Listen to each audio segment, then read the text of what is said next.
All right, good morning everyone and welcome back to the KSR YouTube channel. Guess what? We just hit 250,000 subs. Thanks to you guys. Woo! Yeah, that's right. It's freaking awesome that that many people of you want to watch, but of course we want to keep growing the thing, so check your subscription. If you think you're a subscriber or you've been a subscriber. I got unsubscribed from a couple of channels recently, and like channels that I frequently watch. One of them was Vice Grip Garage, Derek's channel. Had subscribed to it over a year ago and then got unsubscribed from it last week.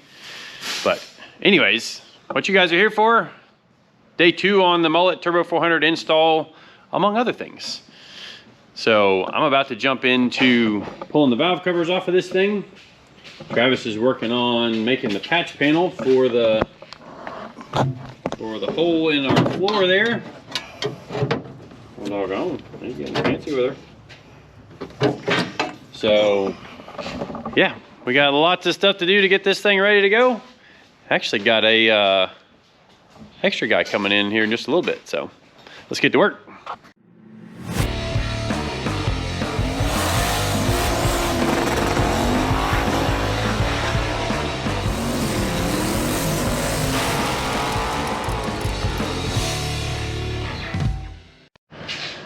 All right, well, another thing we are doing to Mullet today is we are upgrading the brakes to some TBMs.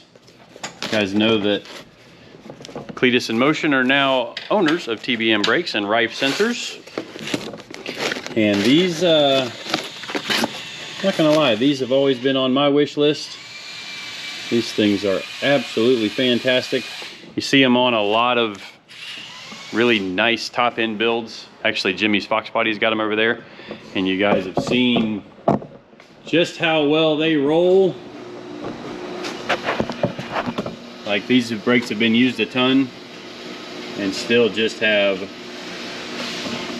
basically no drag. So some of you guys saw in one of our other videos of working on Jimmy's car that the passenger side wheel must be a little bit heavy on one side of it. They haven't been balanced. Normally you don't really balance front racing tires, at least I usually don't. And it always finds that same spot to face straight down at the ground because, I mean, that must be the heavy part of the tire. But be a nice little upgrade for Mullet. And what I'm about to jump into is pulling the valve covers off to go ahead and start making the new fitting to hook this hose directly up to the valve cover there. Same on the other side.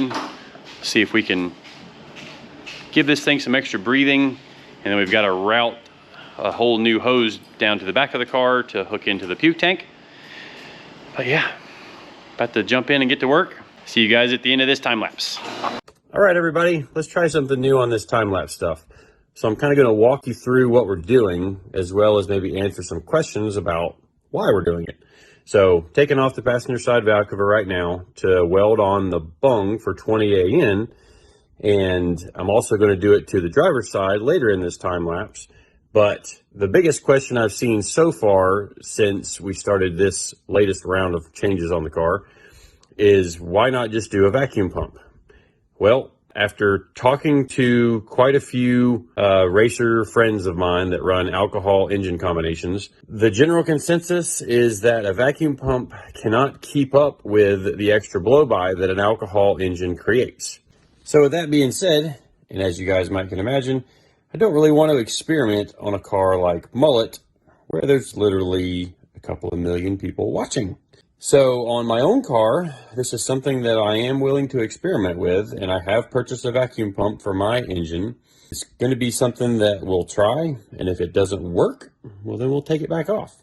Now, there are supposedly some changes that can be made to the engine that tighten up some of the clearances for using an alcohol racing fuel, and that's one option, but that sets the car's use as only being used as an alcohol fueled race car. Well, you guys know Mullet sees thousands of miles of street use, gets driven back and forth to the track, gets driven in the drag and drive events, and if we were to make that change in the engine internals, then that's going to lead to some serious problems when we're driving the car on the street on pump gas.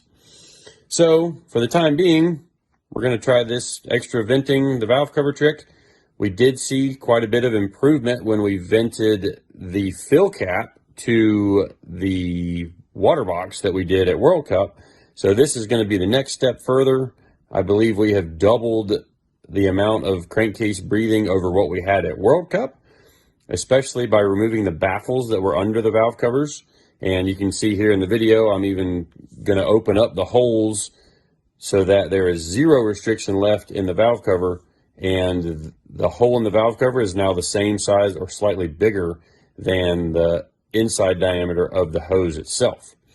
So we're going to clean these up, get them welded, get them back on the car, go do some testing, and we should see enough improvement that we don't have to worry about this anymore. And then we can go worry about making the car fast instead of worrying about oiling the track down, pushing seals out, having pressure underneath the pistons and the rings, which is definitely not good for the engine and making power.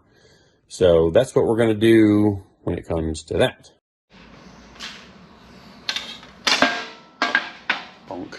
All right, so in looking at the valve covers, I think we have probably fixed a couple of problems and made things better all at the same time. So you can see before we only had 5 of these little holes that were relieving the pressure in the engine. That was where the airflow had to go to get out of the engine.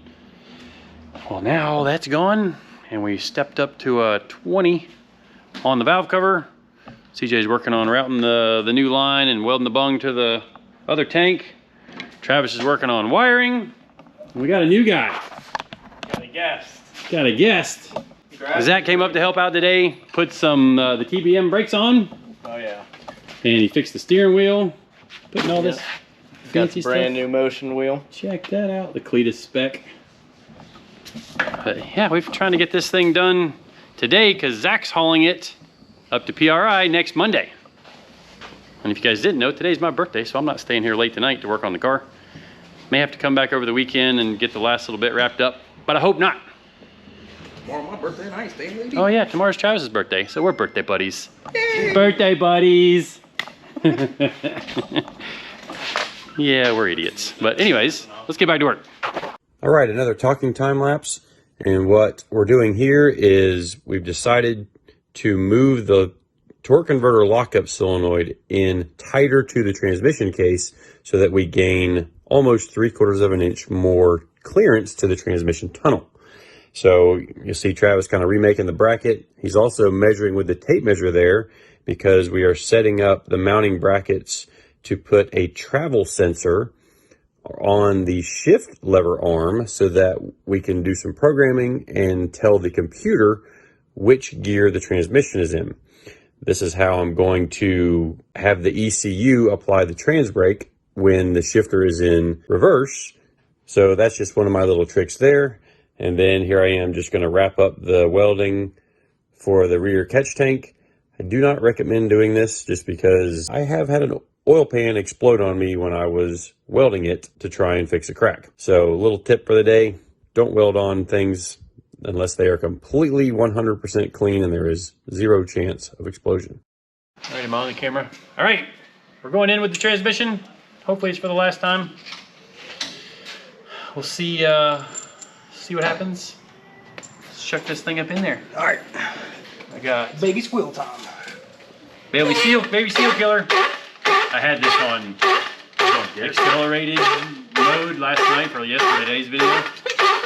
Oh, it's like as it's going up in the car. Oh, What? this is horrible. It's done this since day one. Brand new it did this. The first time that Cletus came to the shop, we're like, hey, you want to kill some seals? He was like, what? We're like, squeak, squeak, squeak.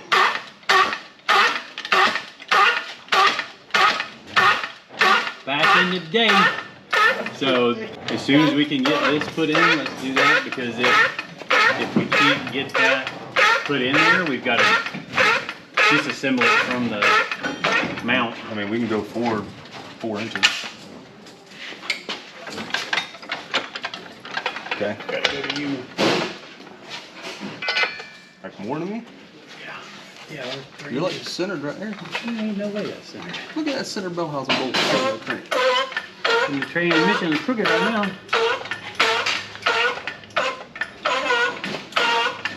Go, stop. Come back a little bit.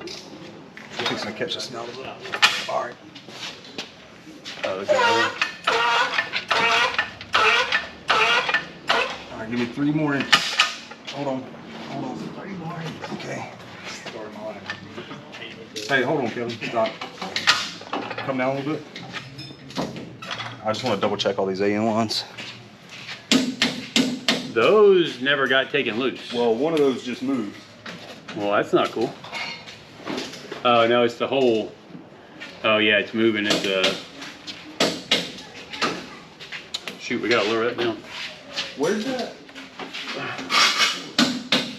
Is that 4 or 6? That's 6. This one will come down with it, though.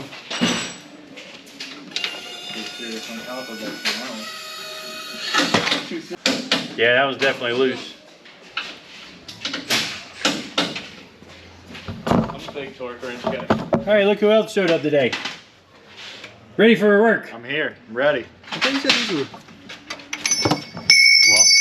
Well, Lower it down. guess it's a good thing we checked those because they're a little loose. All right, we're continuing with the install.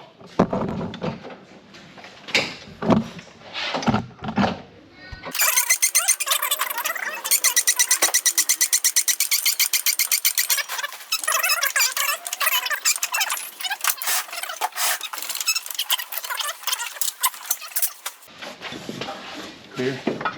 Okay. Open up.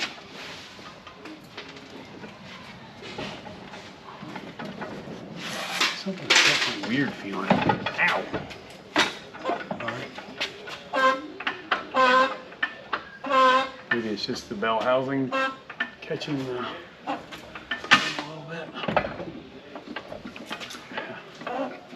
How are you on that side? I'm there. Alright, the jack is crooked, so it's got to be like shoved up in.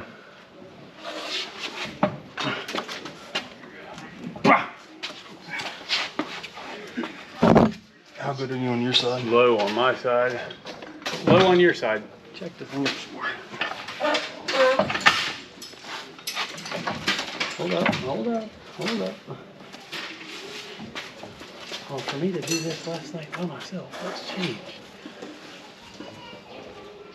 Oh yeah, we're way low.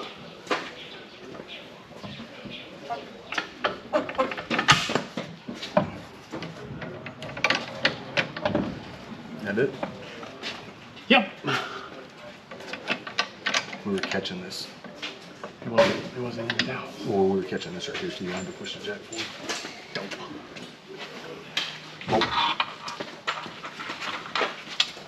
You on the top of here? Yeah, that's all we got. The bottom ones. So it's only gonna have 3 in it for the show. These bottom ones are ordered, but they won't be here till Monday. Ooh, boy, that's gonna be tight getting that sensor on there. We can put the belly pan on it. Super greasy. Which sensor? The travel sensor, but I think it'll get The there. body's gonna have to be. Why? Yeah, to collect all the oil. Right. Is this it or is that it? What is what? The what? belly pan? Yeah. That's it. Okay. Oh yeah, I should know. This one's all beat up.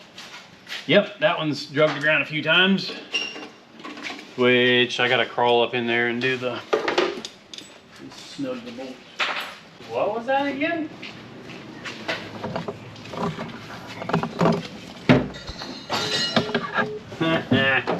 Dang, she didn't play along for very long. Where's your camera looking at? What you doing in there? And I done broke the tool. Alright. Let's get the ratchet strap back under the bottom of it just for Okay. safety's sake.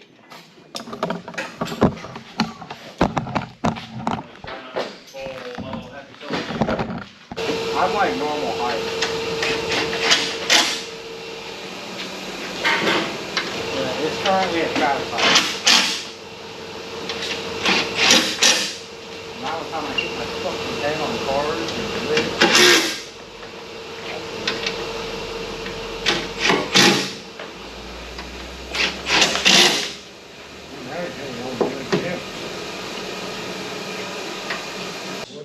are we doing You get a about? text message with your ticket for tomorrow? What are we doing about sensors? Sons of biscuits.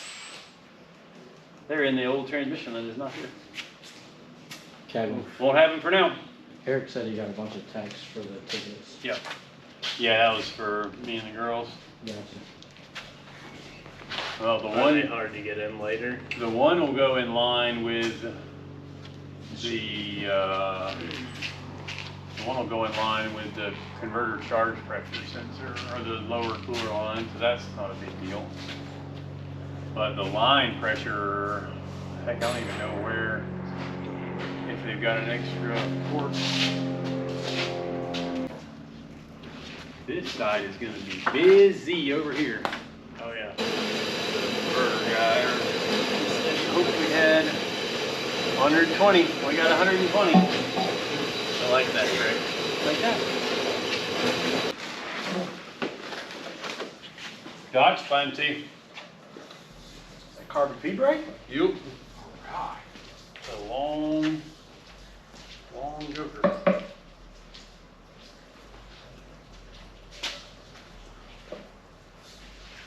see if this fits too.